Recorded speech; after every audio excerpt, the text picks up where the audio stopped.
direct from Liverpool, the home of the 2023 Eurovision Song Contest. I can't stop smiling every time I say that. It's literally happening over there.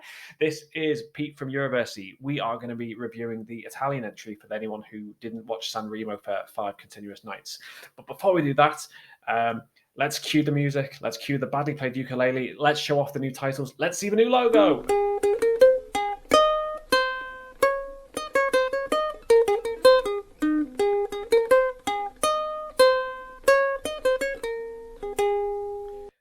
The new logo.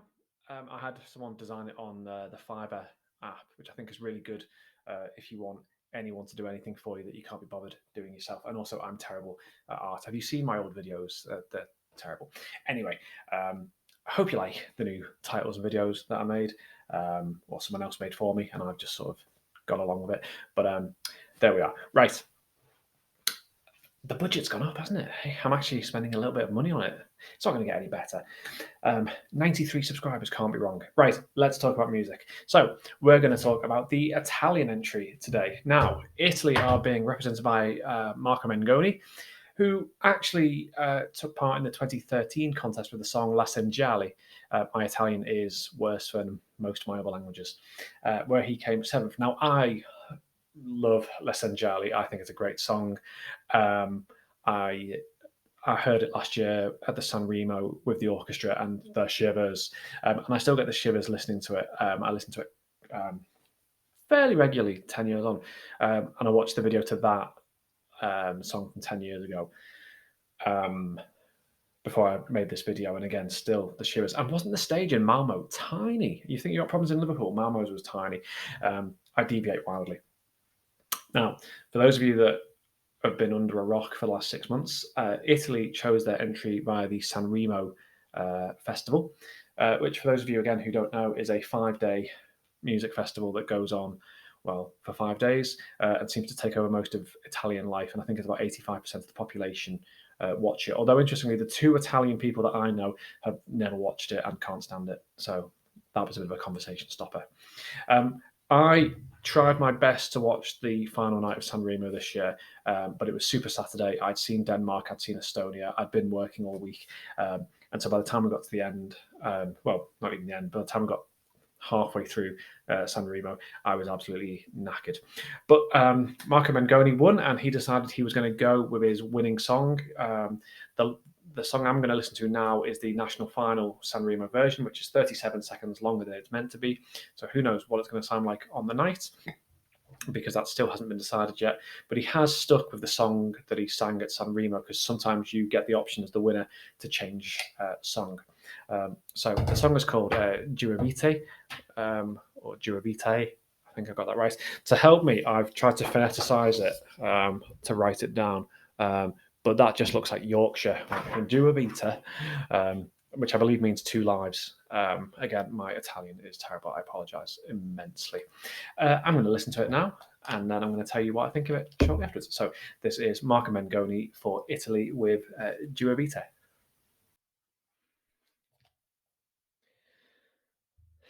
Wow.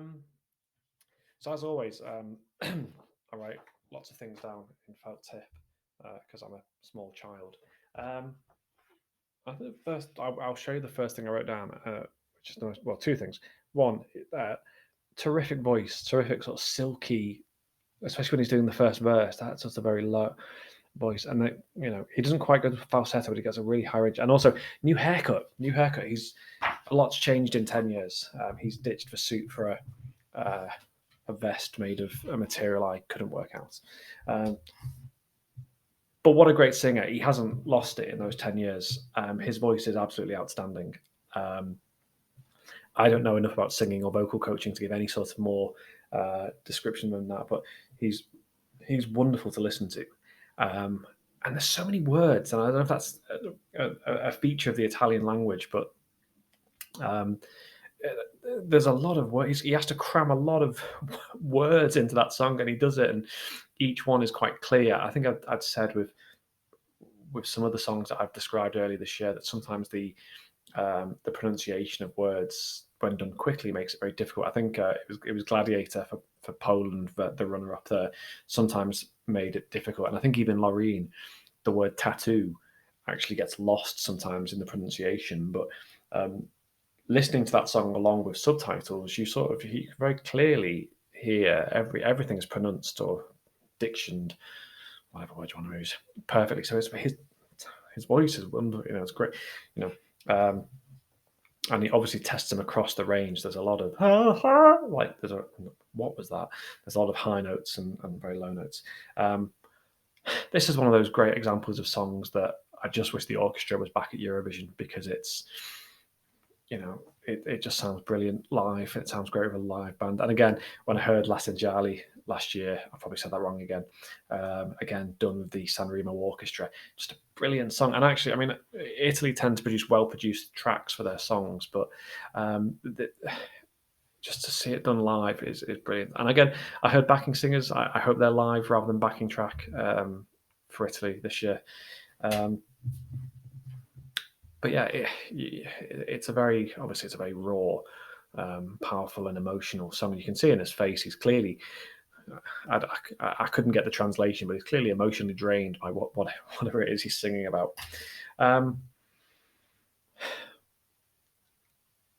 I think, in terms of things that are sort of maybe less good about it, I feel you've got this whole orchestra, and the strings are so quiet throughout, particularly in the second verse. Make use of them, make them louder, get more strings. I hope when it gets made for the Eurovision, that the backing track, there's a lot of the instrumentation is a lot louder. I mean, I don't know if it's a case of just letting his voice do the talking, as it were, but I feel as though, particularly in the second verse, just make use of those strings, make them louder, make them bolder, make them, because strings are an emotional instrument. If you remember again, La Jali or Go, my favorite song, it's the strings that make the emotion, and I think they should make better use of that. I don't like the bass drum kicking in the second verse, particularly with the piano. It it sounds. I once had to. I used to work as a clinical researcher, and I had to make a video explaining my research, like a cartoon, and the pre-made music that came with it was like a sort of piano and a drum, and me doing a voiceover. Do you know about intensive care research?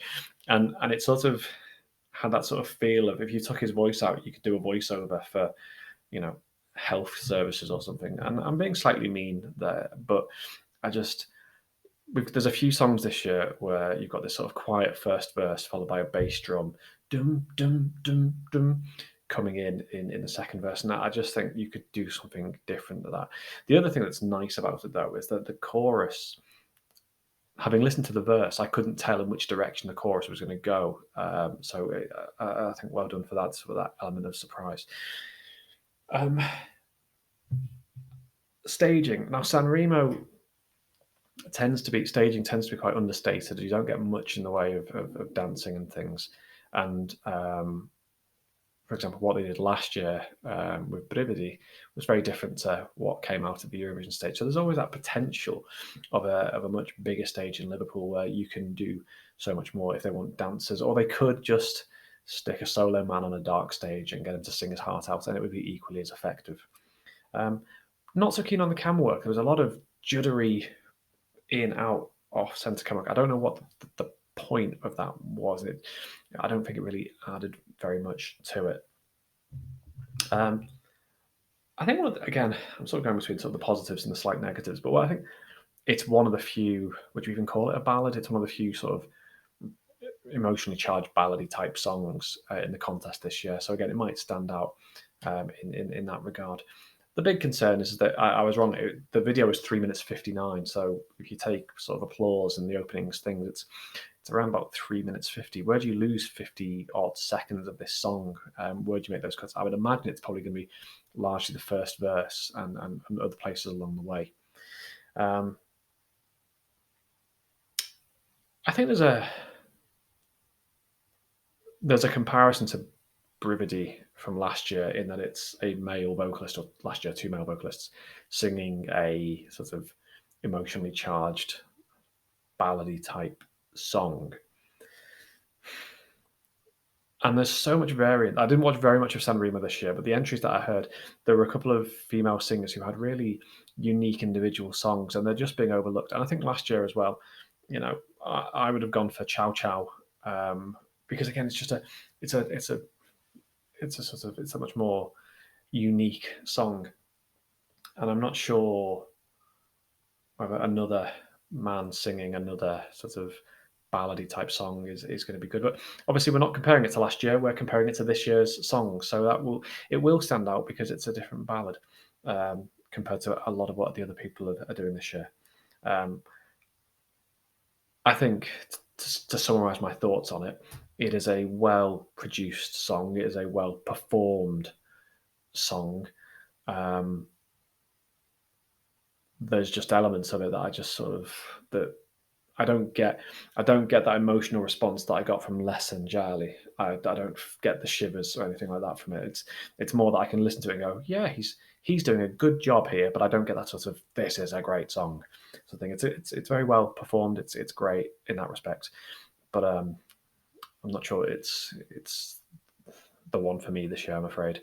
How will it do? Well, it goes straight into the final as one of the big five. Um, is it better than the UK? I don't think it is. That's bias. Is it better than France?